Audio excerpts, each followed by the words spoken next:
تؤثر علينا وآثرنا ولا تؤثر علينا وأسعدنا إلهي وارض عنا وأسعدنا إلهي وارض عنا وآثرنا.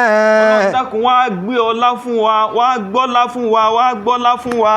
ولا تؤثر علينا. Ọlọ́run má jẹ́ kọ́lá ó takò wá.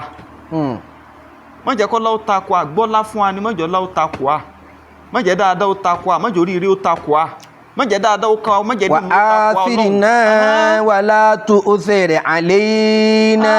Má jẹ́ kọ́lá ó against wa, má jẹ́ ó takò wá Ọlọ́run. وأسعدنا Ọlọ́run wá tún wá máa dùn wá nú gbogbo ìgbà, jẹ́ á máa soríire ní gbogbo ìgbà. إلهي وارض عنا. Ìyọ́nú rẹ téèyàn bá tún ti wá rí, ó ti gòkè àgbà, ó ti gòkè oríire. وأسعدنا إلهي وارض عنا. Ìyọ́nú rẹ irda anna, dákun wá yọ́nú sẹ́ni kọ̀ọ̀kan wa, ṣàánú wa, síjú àánú rẹ wò wá Ọlọ́run.